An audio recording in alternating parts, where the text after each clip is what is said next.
This is Claude Deuce, and you're watching KARLTON Says Live.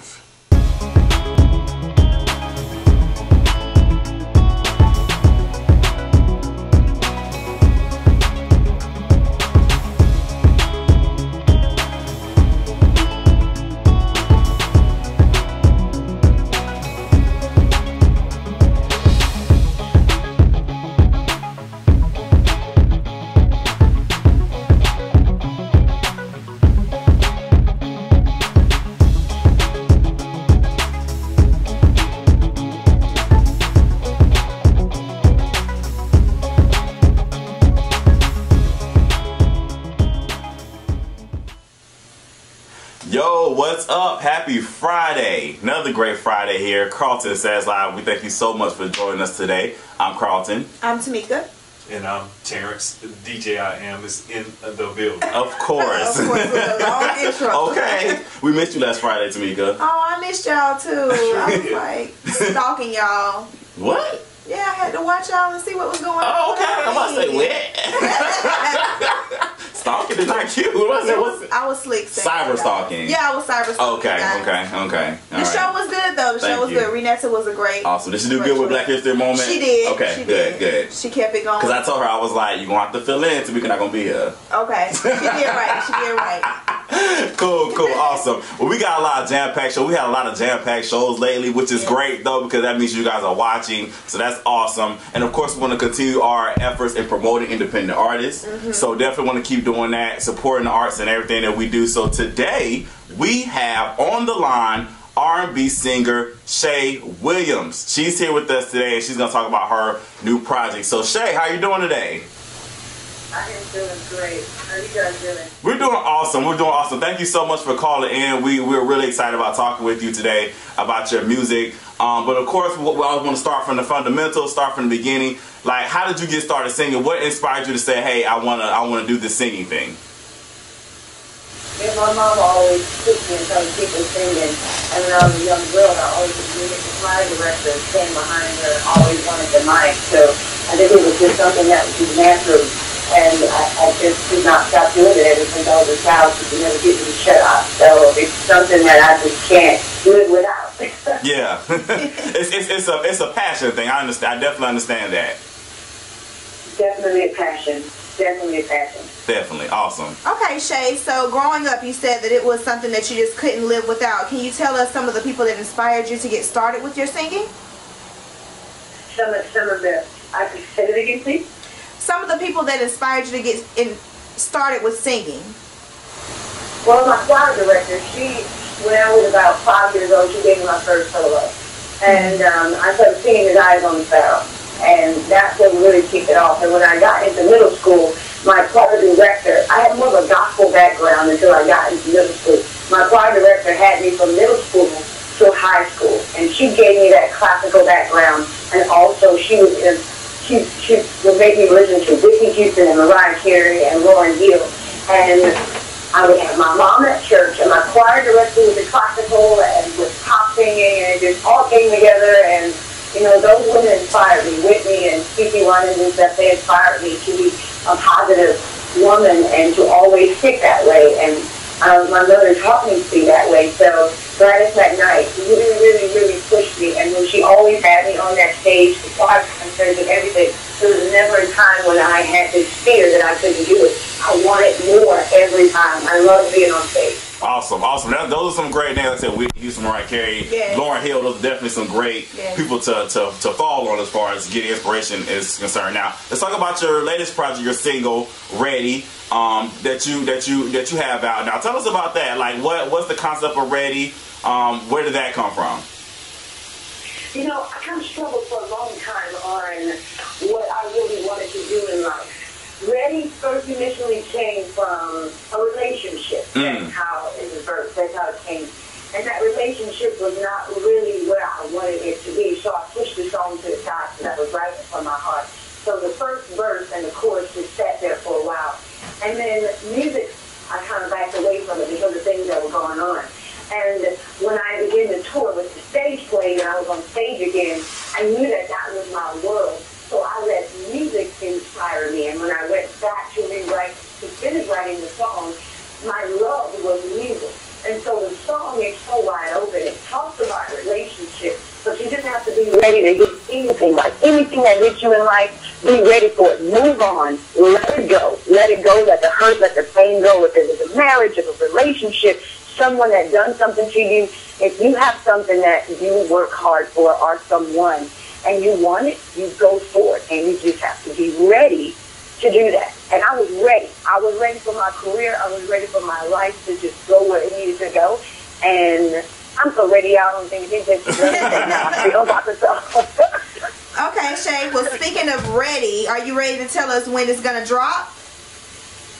Ready will be released March 2nd. Next Monday. I'm excited about it. Okay, and how can people get in touch with you, you know, over social media, or if they want to listen to the album, or they want to, you know, purchase it and support you, how can they do that? Well, you know, everything about me is official. So if they want to follow me on Instagram and Twitter, they can go to The Official Shae. My website is theofficialshae.com. And on Facebook, it's Shae Williams Music. So The Official Shae, Facebook, Twitter, Instagram, my website. And just pull up Shae Williams on Google and it'll basically send you to all of them. Awesome. Oh, okay. Awesome. That's all right, awesome. great. Now you have do you have a full album that's going to be coming out as well, right? Yeah, March 2nd. Yeah, No, that's the single. Release that in the summertime. The full album is coming. Oh, yeah. I thought she said, oh. Yeah, March 2nd is March 2nd is the single. Then she got a full album. Yeah, gotcha.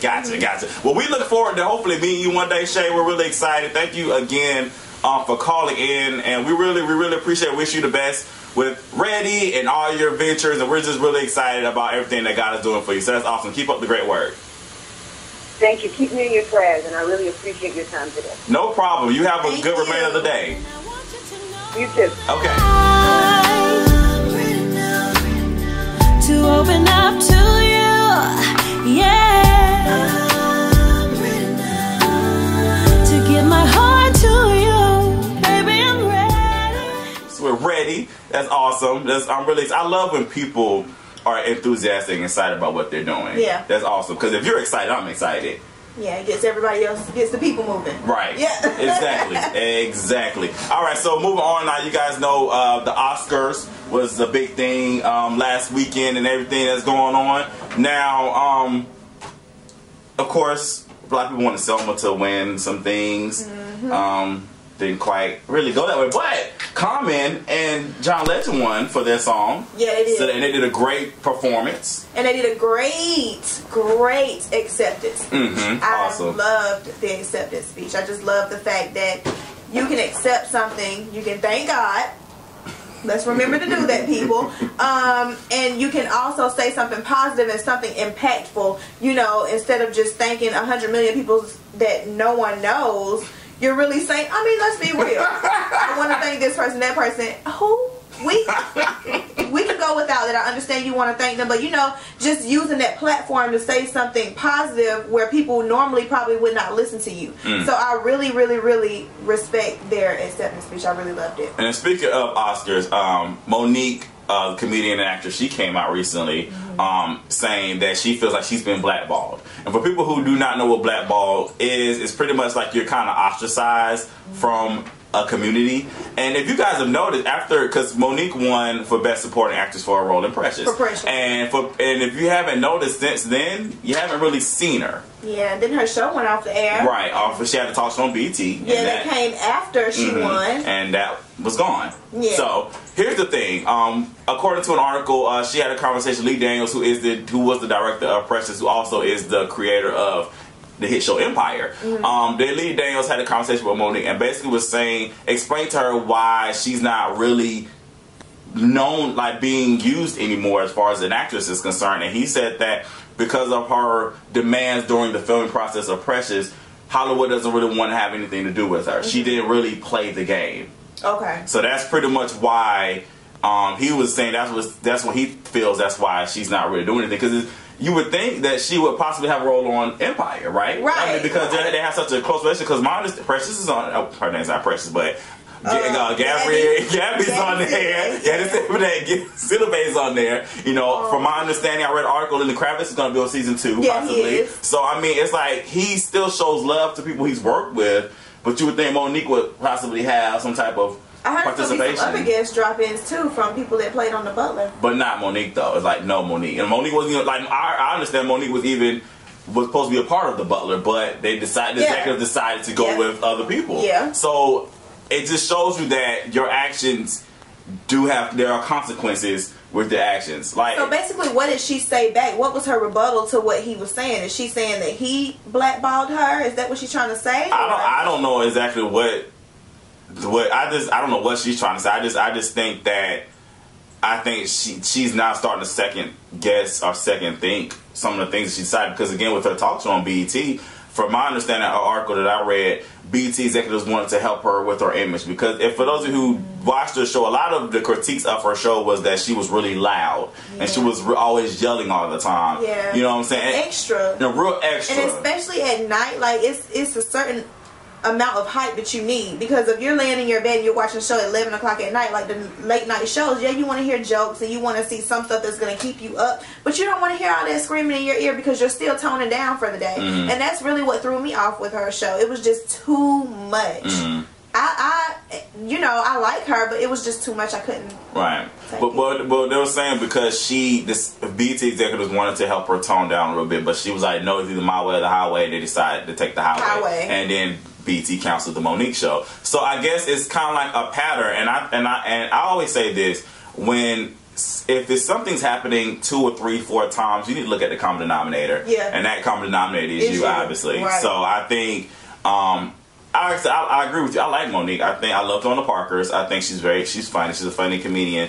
But I don't understand, again, why do people gotta be so diva-ish and diva-ish? Right, and I was about to say that really messes you up, because I mean she guest starred on a lot of shows. She had a lot of TV shows of her own, and I mean she kind of started out the same way Steve Harvey and Ricky Smiley and Set Entertainment, all of them did, and all of them have TV shows or hosting talk shows. They got radio shows, all this stuff. So it really does. The more you think about it, it shows that maybe it is her as the common denominator, because she should be further. I agree. If all of them had those opportunities, she was the ultimate queen of comedy. Right. You know what I'm saying? So she should have the same opportunities as them. Right. And she was in a very big film. Like, look how, everyone that's in big films and win Oscars, they go on for years and years off one Oscar. It only happened, 3 or 4 years ago? Yeah, wasn't that long ago? She definitely. Yeah. I think it's just time to check the attitude, maybe? Yeah. And just know that all change is not bad change. I mean, you can evolve in a good way. You can still keep your standards, and you can but you have to take constructive criticism if someone is trying to help you, and that's just a life lesson. If someone is trying to help you, listen to their help. Right. And deduct and add what you need to, but at least listen. And also understand too that this is a business. Yep. And people are investing their money into your brand. Right. So of course, if you're accepting the money, then they have a right to tell you, what you need to do, especially if they want to keep their investment going. That's true. So that's very important. Speaking of Oscars, too, another controversy that happened this time around, Zendaya. For those of you who do not know her, she is still a Disney Channel star. She had the show Shake It Up. She has another show now on Disney Channel with Dwayne Wayne, Khadijah Hardison. And she was supposed to play Aaliyah, but she didn't. But she didn't, because a lot of she didn't. You know what? That's saving grace for her. It is. And I bet you when she watched the film, no shade, but I bet she was like, "Woo!" Right. Went ahead and dodged that. Right. Exactly. Oh my gosh. But the controversy was her hair. Juliana Rancic. Juliana Rancic said some things that were not nice about Zendaya's hair. Yeah. So. What do you think about that? She said that she looked like she smelled, I don't even know what the term is, but she smelled like something and marijuana. And wait, how do you look like you smell like marijuana? I guess because of the dreadlocks and because of her dark skin, I'm guessing. So my sister smells like weed? No. So I'm just trying to, my sister has dreadlocks, so I'm trying to draw a correlation I've had locks before, and I've never touched a drug a day in my life, so my thing is, everyone can have their own opinion, everyone can laugh and joke, but when you're in front of a TV, and especially like Fashion Police, like, you cannot, and this is what people don't understand, the creator of Fashion Police said what she wanted to say, but she also spent her own money, and people knew her for that. You can't go in and be a television bully behind someone that people just like, oh, she's joking, she's always like that, may she rest in peace, and then you come in and you're trying to beat her. And I really think that's what it is. She's trying to step her game up and be a bully and, you know, take over the reins. You know, and it's just not working for her. I really do feel like that was bad on her part. And the crazy thing is she sent out a public apology on Twitter and Instagram. And I guess that wasn't good enough because they made her apologize on E! She needed to. Yeah. First of all, sorry.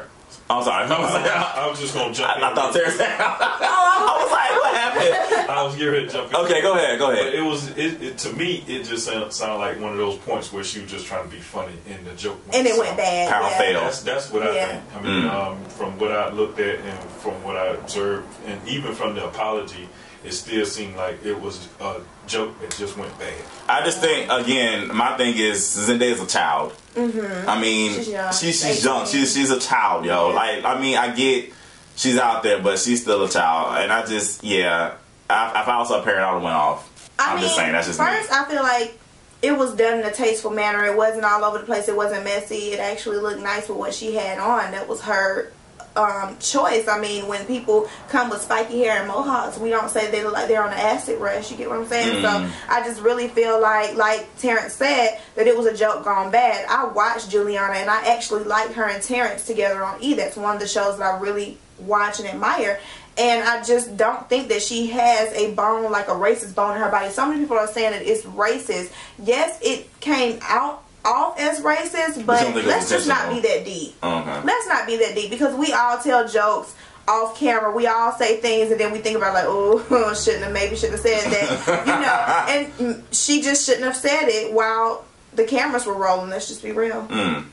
Wow. Yeah, sometimes we just keep our mouths shut. Yeah. Smart do that. Yeah. Okay, well, as you guys know, this is winding down Black History Month. February's come to an end. So, of course, we thank you guys for sticking with us as we giving you facts, Black History Month facts. I know Tamika's done a great job doing that, and I applaud her for bringing that initiative here to KARLTON SAYS Live. It's very important that we understand our history, because if we don't understand our history, then we don't know where we're going in our future. So I want to do a little contribution before we get to the official Black History moment. My little contribution, of course, we were talking about the Oscars. But for those people who may not know, of course, there were some monumental things with African Americans when it came to the Oscars. Sidney Poitier was the first Black African American to win Outstanding Best Lead Male in a row. So, and then of course, you have Hattie McDade, who was the first Black actress to get Supporting Actress, and then you have Halle Berry, who was the first African American to get Best Lead Actress for Monster Ball. You know, I still haven't seen that movie. I still have not seen Monster Ball. My problem with that is Halle Berry has played in so many inspirational movies and so many great movies, and if you see it, you're gonna see why she got it, and it's not really because of her acting. But I'm so scared to watch it. It's not because of her acting. I hear, but we're gonna watch it. I just want to see his face, you guys, and I'm gonna record it and I'm gonna put it online. You can go to KARLTON SAYS Live on Facebook, and I want you to see his reply when he sees this movie. It's gonna be hilarious. That's funny. But that's my little segment of Black History Moment, and of course, Tamika's gonna bring the official Black History Moment in a second. But first, today is the day. Karma is out. That's right. Karma the Web Series second season premiere is out today. And premiere. You took it back. But it's out today, and we're excited about it. But of course, we want to kind of tease you in a little bit. So if you have not watched it, you're going to want to watch after you watch this little trailer. So check this out, and Tamika Lamp will be right back with the Black History Moment. I am in the middle of something right now. Derek's back. What? New friends. New foes.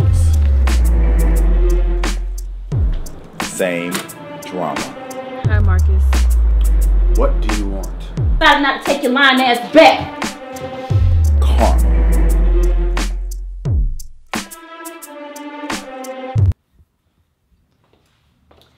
Well, Karma, I have good news for you.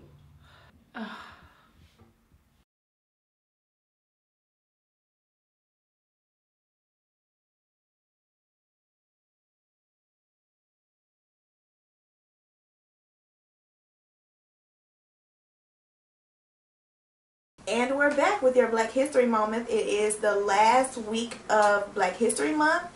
And we, as Carlton said, we just want to thank you for, listening in and following us as we give you a moment every week. We do think that Black history is important, just like any type of American history. And this week's Black History Moment is Courtland Wycliffe.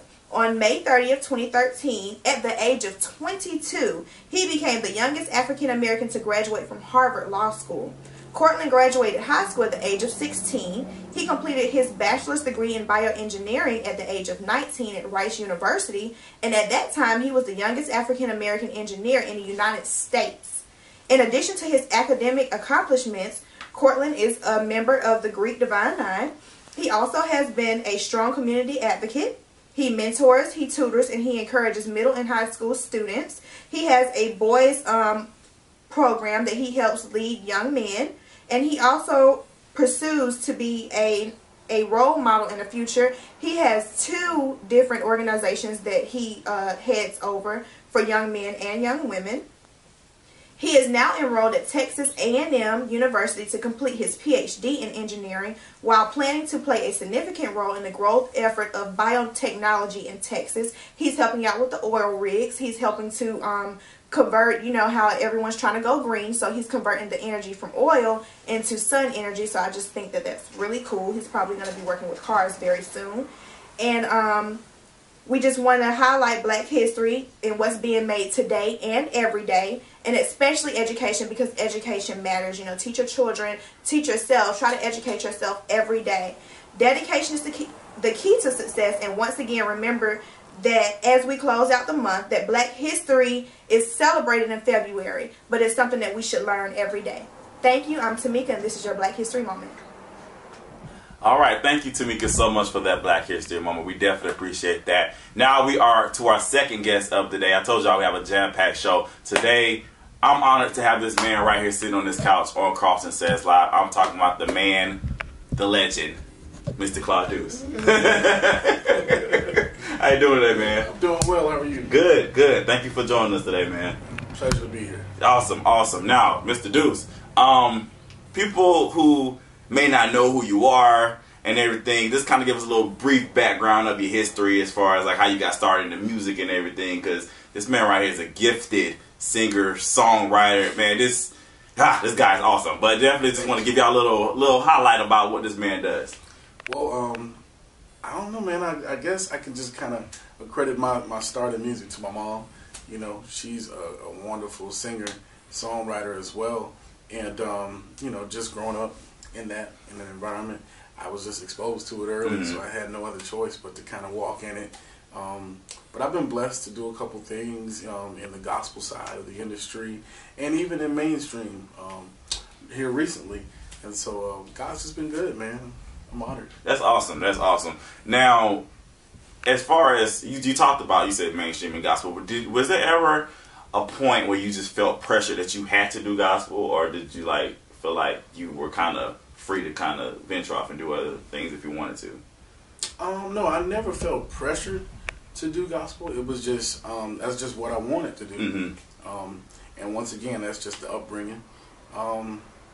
But as far as mainstream, or I guess what I meant by that, recently, one of my songs has been featured. Well, the movie's not out yet, but it's a straight-to-DVD film that Shae Williams did. It's called Yanks. Okay. It's going to come out probably in the latter part of this year. And one of my songs is in that movie. That's dope. And so that was a great opportunity. And I've done some TV stuff, just music, like bumper music. So, that's kind of my mainstream thing. I haven't really produced any music for any mainstream artists. Gotcha. Those have been my ventures into mainstream. Gotcha. Now, do you have any? Because you've worked with a lot of things, a lot of people before. But do you have any people that you really want? Hey, I really want to work with this person as far as mainstream, or somebody that's already kind of out there with their platform?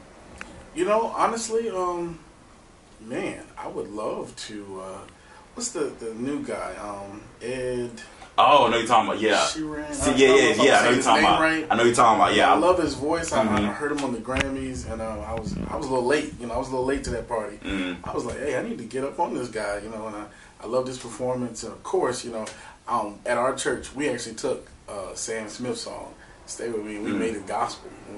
We do it from time to time, and we changed it to I'm glad he stayed with me. Oh, come on, somebody. Said, yeah. So, you know, somebody of that caliber as well. Man, I believe I could probably write a song about everyday life, you know, for someone of that caliber. So, I mean, I'm open. I love it. I love it. Because, like I said, you find people sometimes who put themselves in a box. And I know you don't do that. So that's what I definitely love that about you. Definitely. Now, let's talk about some of your projects. I got hooked to this guy when you put out the Young Elder. So that definitely, because we're working on how I met Claude, I was doing Play Surrender, and we have a mutual friend, and he was like, hey, I think Claude could do the soundtrack, because I'd never done a soundtrack before, and I really wanted to put some music together to go with the play, and he introduced me to Claude, and it's been a friendship ever since. And like I said, I'm just enamored by your talent. Every time I'm around you, I'm just like, oh my God, this guy is amazing. But tell us about the Young Elder, and tell us about how that came about. The Young Elder, oh man, back in 2007, I think is when I started kind of putting that together, and it came out 2009, and I don't know, man, it was just where I was at the time in life, and I was blessed to work with a manager who had a distribution deal, and that was in stores nationwide. And we did a music video for one of the songs, It Ain't Over, and it just really kind of catapulted and put me out there on a different level, you know, versus just being local. And I was grateful for that, and I learned a lot from that process. And yeah, man, it's just been cool ever since. Cool, awesome. And you got another project out too. I think I'm gonna mess it up. It's the Praise and Worship Files, or that's it. Oh, yes, awesome. The Praise and Worship Files. Tell us about that.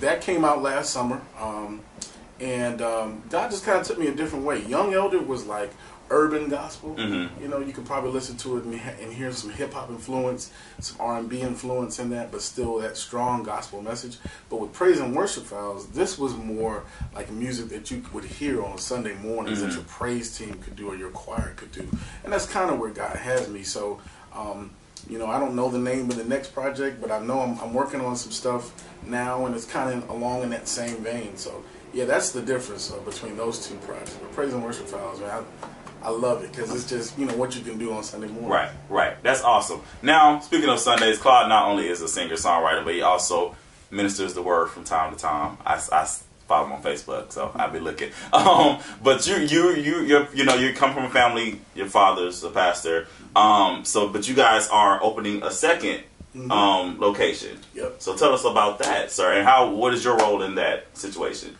Well, yes, we are getting ready to launch a second location, New Life West, and it's out in Martinez off of Old Petersburg Road, right across from Bob's Tropical Fish.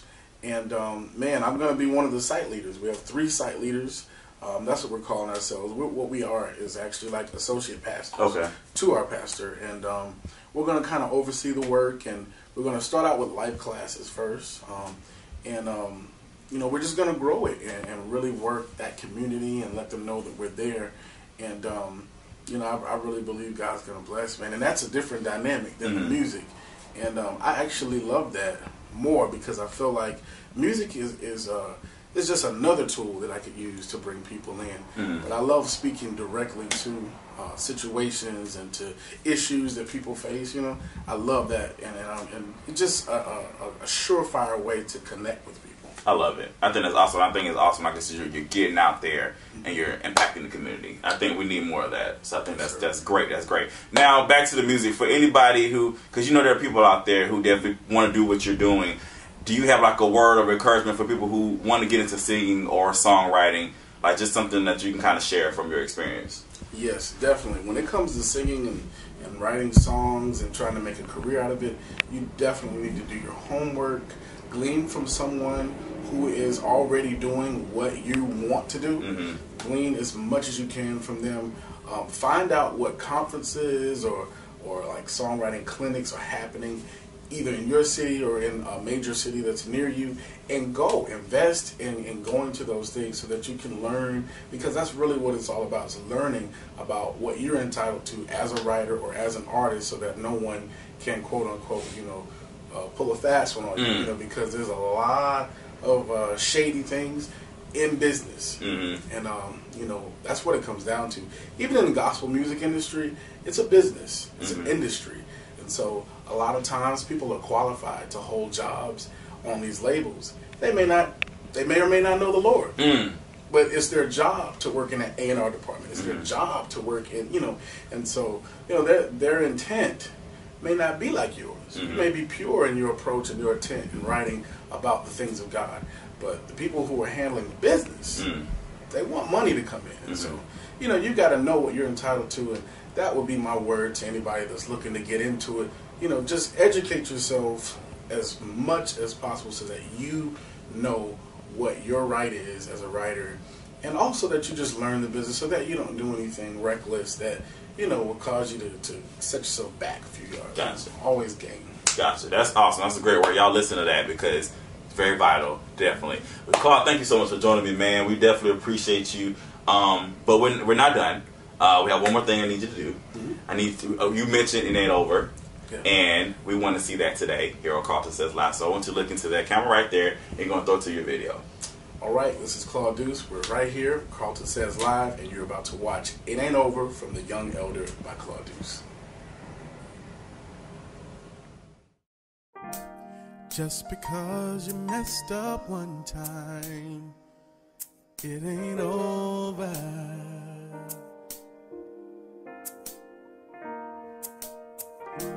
Times you feel like you might lose your mind, but it ain't over.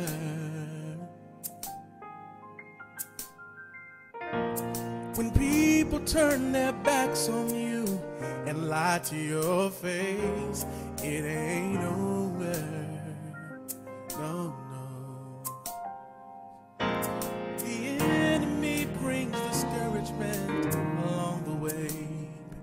It ain't over, no. Whatever God told you will come to pass. Just hold on to His word. It will last. And don't worry about the haters. They come to make you stronger. It's not over.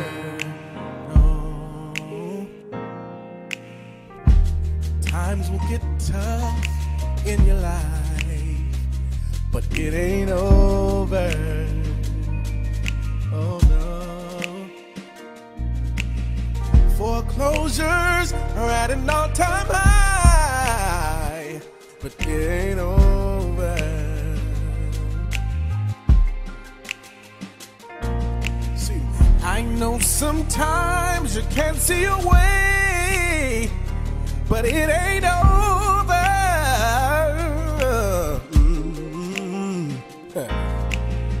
'Cause God's gonna make a way out of no way.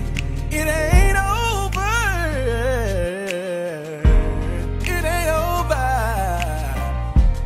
Whatever God told you will come to pass.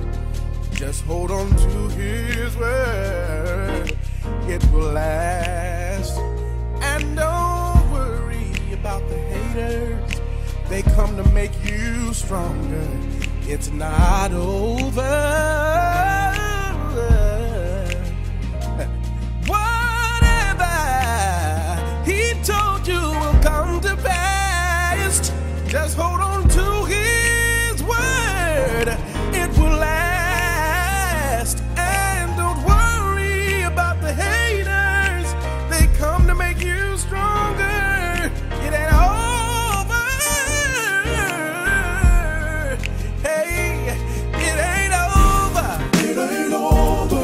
Said it ain't over. It ain't over. Wave your hand if you believe it. It ain't over. If He said it, He'll do it. It ain't over. It ain't over. It ain't over. Hold your head up high and just believe. It ain't over. Oh, just believe. It ain't over. This is how it goes. God has the final say. All you need to know. All you need to know. It ain't over. Hey, sing it with me now. God has the final say. All you need to know. All you need to know. It ain't over. Ain't over.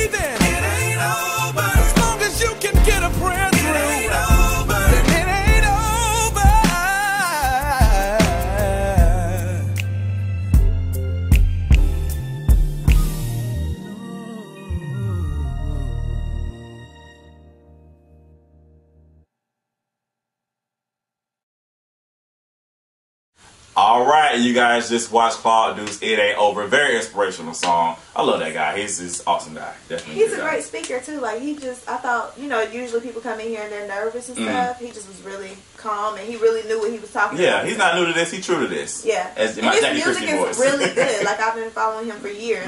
He really does have a good. Yeah, his voice is like effortless. It really is. Yes, love it, definitely. Thank you again, Claude Deuce, for dropping by and dropping some knowledge to these young folks who definitely trying to get into the entertainment business. That's awesome. So we're gonna keep it moving. We have another guest. I told y'all jam packed. We're doing it. KARLTON Says Live. We have our third guest. He's calling in. He's been here before. He's back again. We talking about Mr. Danny Blaze. What's up, Danny? What's up, man? Hey, how you doing? Doing good. How you doing? Good. We're doing great, man. I know you got a busy schedule right now. We got to catch up in his busy moments because Danny just released an album. Oh. He released it on Wednesday. Nice. Yes, on his birthday. What? Turn up on his birthday with the album release. It's called Unrivaled. So definitely, so Danny's been real busy, man. He's definitely stepping it up. He's been like going places and doing all these things. Really hard to get in contact with this man. I'm like, Danny, I need this. And he'd be like, oh man, well, I'm doing this. I'm like, oh, okay, I understand. Danny Hollywood now. Danny is Hollywood. Okay. No, I was just joking. I was messing. But Danny, tell us about Unrivaled, man. How did you get to this point? I released mixtape last year looking for answers, and in that one I was kind of like trying to find myself. So I just did a couple songs, and then the word Unrivaled stuck out. I felt like Muhammad Ali. Like I was trying to fight my way to the top. I hear that. That's what's up. I love it. So what's different with Unrivaled in your other projects? Unrivaled is more, I say more based upon, I say more personal. It's the most personal TV project I've done to date. There's a lot of things in there that going on in my life, and I'm just putting it through the music. I love you. Living your truth through your music. That's what we learned on Empire this week. Yeah, living your truth. So, when you get the feeling about music, when does it come about? Does it come when you're watching TV, when you're listening to the radio, some of your favorite artists? Like, what is your muse to make the music that you're making? So what's my mood? Muse. My muse, though.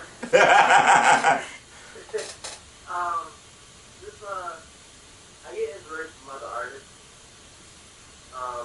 Basically, well, it just came out, but Big Sean, he has a CD that just came out like the day before mine. And that CD literally gives me life. That's what's up. It's like I hear what they're saying, and then that made me want to step up my game and then put more effort into my music and do better.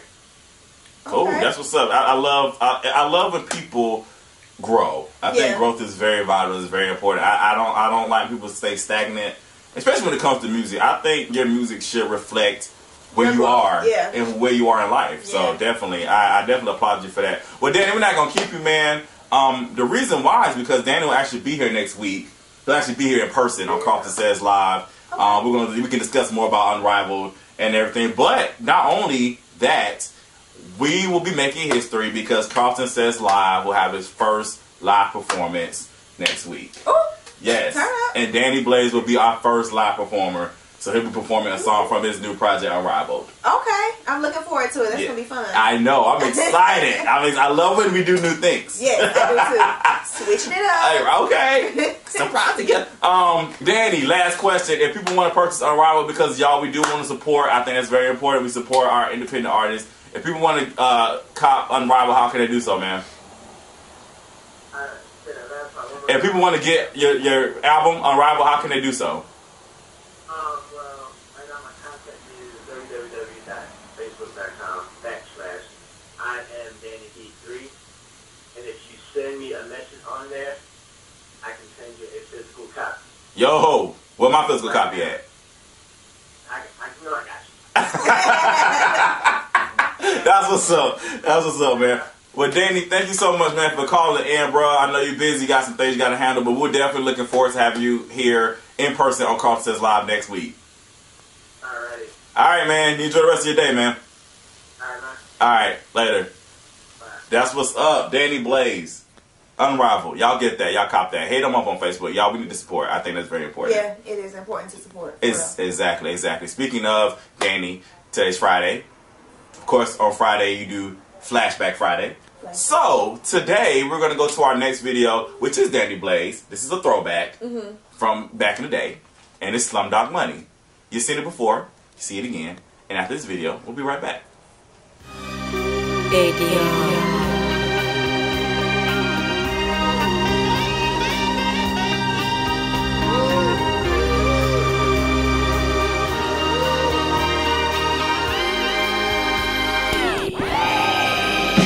Just a young nigga on the come up, tryna get my money right, so I hustle to the sun. I'm not willing to the bait with my hands in my pockets. Never lose grip with my hands on the pocket. I'm a boss nigga with a plan, you can stop it. It's already nigga that up here to have a problem. I'm riding top down stars in the distance, strive for perfection, but money is the mission. Hustle on my mind and I dream with persistence till they come true, till my dreams to fruition. A wise man told me niggas wouldn't listen, so I had to show them through a blind man's vision. Had to make a bit of these metaphors I be spitting, this nonsense I be thinking while the 808's hit. I got my mind on a million, silly if you don't feel me, I'm someone that you should really see. Now you don't really want a problem, my crew stay thick, like my first name Robin. We mobbing, bunch of bad boys like Robin. They popping through the hood, boy, we styling. Damn, we stay fly like Falcons, feeling myself, no X like Malcolm. Leader of the new school, nigga, we out here, looking for the move with my best foot out there. It's amazing what you can come from if you're hungry and you want one. So I spit it to my tongue numb, and now I'm in the top spot, #1. You know I will not lose, running to the finish with the without shoes. Sleeping on me, we bet not snooze. I'm the king of this shit, so the sword I choose. A weapon that I'll choose will be the pen. Killing these dudes, murder is a sin, but I gotta do it to survive in the jungle. Where you 100 or 100, I keep it 100. The top I want it, too sick for your dude, you cannot stomach. Like a porn star, so I keep on coming. A millionaire dreaming for Slumdog Money.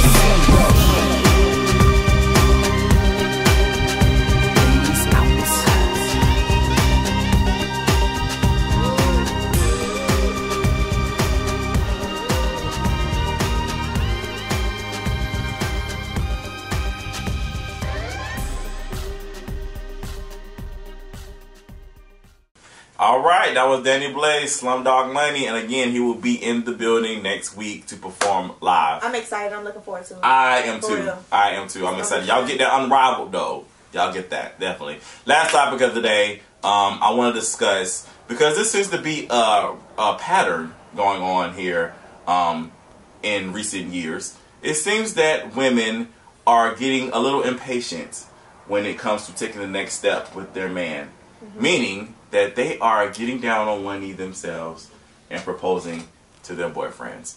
Yes, there's been some. I read an article a few weeks ago. Augusta, a radio personality, DJ Chile Chills, he talked about it on his radio show about two couples went out for Valentine's Day weekend, and then one of the women proposed to her boyfriend. Did he say yes? Yes, but it wasn't like a excited yes like a woman would do. It was like more like yeah. But then keep in mind too, this also happened. Celebrities have done, but not celebrities, but Chrissy Lampkin did it on Love and Hip Hop the first season or second season or whatever, and they still not married. But it was like he mumbled. He was like, "Yeah," you know. It was one of those things. But it's becoming a topic because people are saying, like, why are we doing this? Like, are we breaking tradition, or is this just being the woman being the independent woman and saying, "I'm taking my life into my own hands and I'm moving forward"? Okay, here's my thing. Here we go. Pastor Lampkin. I am all for independence, you guys. I really am. You know, a woman can do anything a man can do. But with that being said, the Bible says that a man who finds a wife, finds a good thing. So women, I feel like when you get into a relationship, you should let the man know from Jump Street, hey, I'm not trying to be your girlfriend for 8 years. You know, if we're going to be dating, we're going to be dating to this point. And at this point, at some point, I'm going to ask you, what's the next step? If you don't know what the next step is and you're unsure, and I feel like it's ample enough time, then I need to move on. I don't feel like a woman should jump down on one knee and ask a man to marry her, because a man is going to be ready when he's ready. A woman could be ready in 6 months, but the man might not be ready in 6 years. So you need to let that man be a man. We talked about this a couple of weeks back with changing of the tire. Please let a man be a man. Allow him to be the man of the home. Allow him to be the man of the relationship. Do not demasculate a man, and do not pressure a man into saying yes to something that he's not ready for. Seriously, because women, when we get into a relationship, we think, well, you should be thinking, is he marriage material? Is he going to be good with my family? Is he going to be good raising a family? Is he a godly man? These are things that you should already be thinking of. A man might just be like, oh, she fun. I'm hanging out right now. I'm having a good time. I really enjoy her. You let him come to that conclusion. That's just me. I don't know. Terrence, what you think? Traditionally, yeah, you stick with it. But as far as women getting to a point where they're pushing a man to say, hey, I want to get married, I think it should be a discussion between the two before they do anything. Because just because she might be ready doesn't mean that he's not ready. And it's still vice versa. Because if a woman is not ready and a man is not ready, I'm going to give y'all another life story. I've been with somebody for 8 years and had been asking them over and over and over, will you marry me? Wait, you said 8 years and you asked them over. How many is over and over? I lost count. Countless. I was with this person for 8 years, 8 long years, and she was at the point where she felt like if we got married, we was going to separate. But I really wanted to put it on paper, and I knew for sure that that's what I really wanted. But I got to a point where I got tired of it, and I walked away from the situation because it wasn't feeling right. I wasn't feeling like I was living by the Bible. So I had been with this person for 8 years, 8 long years. That's a long time. I asked the question over and over and over. So Terrence, what is your advice, to men that they keep asking, they keep saying, I know I want to be with you, and the woman keeps saying no? At what point do you say, okay, the first time maybe she wasn't ready, maybe I was a little too hasty, maybe we do have some work to do, but after the second time, it's like, okay, if this woman does not see herself with me, then I need to move on. And it's easier said than done, because it's hard to move on when you've invested time and love and you don't want to start over with the person. But at what point do you say, I have to do this for myself and leave the situation, whether it's the man or the woman? Now, don't get me wrong. Now, I just didn't just walk away from it, because the situation started getting worse and worse and worse, and there were kids involved, and it got to a point where, I could discipline the kids and everything. Then it got down to where I couldn't discipline the kids, and then the disrespect. And once I'm asking you over and over, it's like, you're getting tired of me asking you, and then you started to a point where you disrespecting me. So, a person has to feel themselves whether they want to stay in that situation or not. You can't just sit and say, well, I'm gonna do this because there was love there was still love even after I left, but at the same time I have to look out for myself. Right.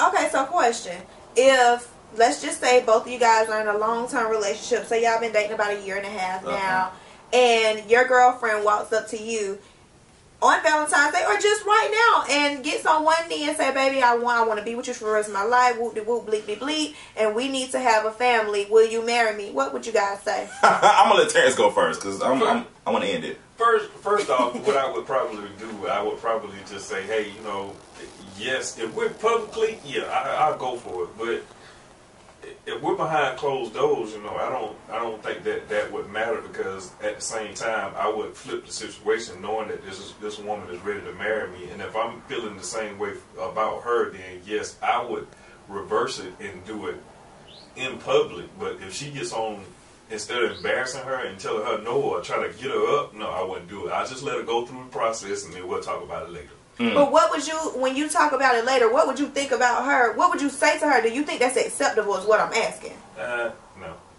Okay. You done? My turn. I'm sorry, I'm a little less considerate to people's feelings sometimes. Okay. And I'm going to have to hurt your feelings, whether public or private. I'm going to have to say, no. First of all, I just get up. Yeah. I'm gonna say, what do you? First of all, when I see you get out your seat, I'm like, where are you going? I did that to Mika just now. I was like, what are you doing? And then I was like, what are you doing? And then once you get down, I'm like, what are you doing again? And I'm saying, no, get up. Like I feel like I'm all about, like you said, I'm cool with women being independent. I'm cool with women wanting something in life and going after it. I'm cool with it, but it's just certain things that there's an order. Mm-hmm. There's an order, and there's just certain things that just need to take place. And like you said, sometimes, you know, when the woman has to ask the man to marry him and her, it's just the man isn't ready. Obviously, I just kind of feel like it's pressure. It's a lot of pressure, and like Terrence was saying, I mean, of course, you probably don't want to embarrass somebody in public. I'm a different breed. Me too. It is what it is. You shouldn't have did that. But I just kind of feel like you know if the person you're going to be with wants to marry you. And also, why would you take that moment away? Just like every woman wants a man to get on one knee.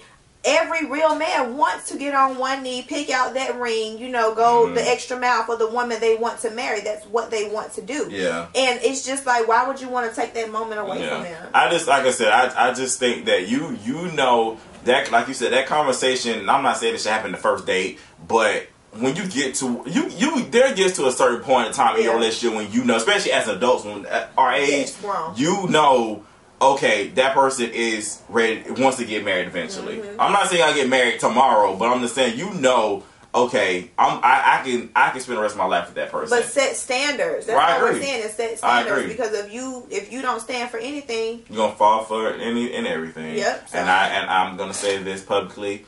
I feel like if whoever she is, if she proposes to me, you will get your feelings hurt. And you're going to be settling, and you can't marry my brother.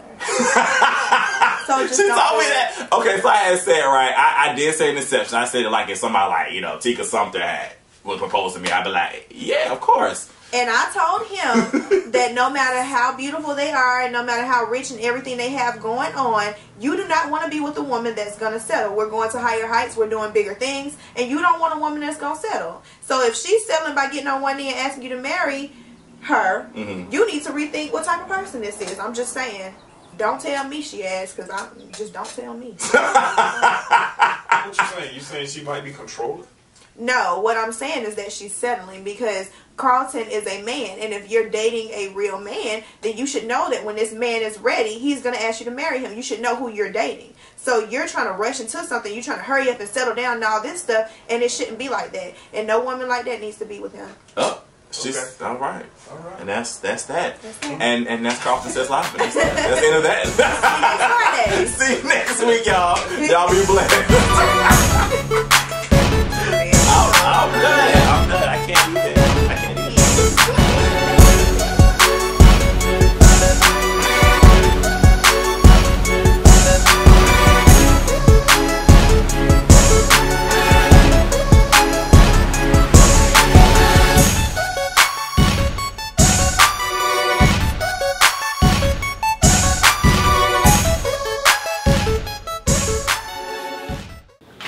I am in the middle of something right now. Derek's back. What? New friends. New foes. Same drama. Hi, Marcus. What do you want? Better not take your lying ass back. Karma.